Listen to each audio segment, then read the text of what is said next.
Hello friends, आपका हमारे channel में स्वागत है। भगवान शंकर के 12 ज्योतिर्लिंग है। उन ज्योतिर्लिंगों में छठे नंबर पर भीमा शंकर ज्योतिर्लिंग है। आज मैं आपको भगवान शंकर के भीमा शंकर ज्योतिर्लिंग कहाँ पर स्थित है और उसकी उत्पत्ति की क्या कथा है वह बताऊंगी। भीमा शंकर ज्योतिर्लिंग महाराष्ट्र के पुणे से लगभग 110 किलोमीटर दूर सहारदी पर्वत पर शिराधन गांव में स्थित है। यह 3250 फीट की ऊंचाई पर स्थित है। भीमा शंकर मंदिर काफ़ी पौराणिक है। भीमा शंकर मंदिर के पास से भीमा नदी बहती है जो आगे जाकर कृष्णा नदी से मिल जाती है। भीमा शंकर मंदिर में शिवलिंग काफ़ी मोटा है, जिस कारण इस मंदिर को मोटेश्वर महादेव का मंदिर भी कहते हैं। भीमा शंकर मंदिर में महाशिवरात्रि और महीने के हर शिवरात्रि के दिन काफ़ी भक्तों की भीड़ होती है, जिस कारण प्रशासन ये इस मंदिर में पहुंचने के लिए अलग से बसों की व्यवस्था कर रखी है। ऐसा कहा जाता है कि इस मंदिर में दर्शन करने वाले भक्तों के 7 जन्मों के पाप नष्ट हो जाते हैं और स्वर्ग में जाने का रास्ता उनके लिए खुल जाता है। भीमा शंकर ज्योतिर्लिंग की उत्पत्ति की पौराणिक कथा इस प्रकार है कि एक बार भीम नाम के राक्षस ने अपनी माता करकटी से पूछा कि माता, हम यहाँ पर अकेले क्यों रहते हैं, अपने पिता के साथ क्यों नहीं। इस पर उसकी माता करकटी ने बताया कि रावण के छोटे भाई महाबली कुंभकर्ण तुम्हारे पिता थे। उसके पहले मेरे पति विराट थे। विराट को श्री राम ने मारा था और कुंभकर्ण को भी श्री राम ने मारा था।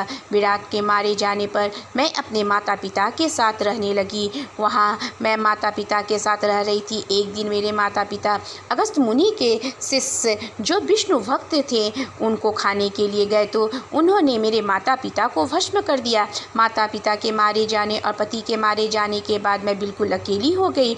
उसके बाद मैं इस पर्वत पर आकर रहने लगी। यहाँ मैं तुम्हारे पिता कुंभकर्ण से मिली और हमारा विवाह हो गया।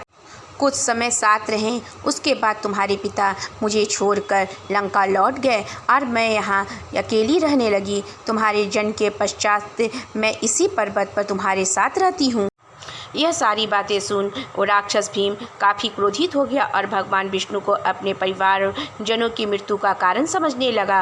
वह भगवान विष्णु से बदला लेने के लिए ब्रह्मा जी का 1000 वर्षों तक घोर तपस्या किया। घोर तपस्या से प्रसन्न होकर ब्रह्मा जी आए और उसे वर मांगने को कहा। उसने काफ़ी शक्तिशाली होने का वरदान मांगा। ब्रह्मा जी ने उसे बमस्तु कर चले गए।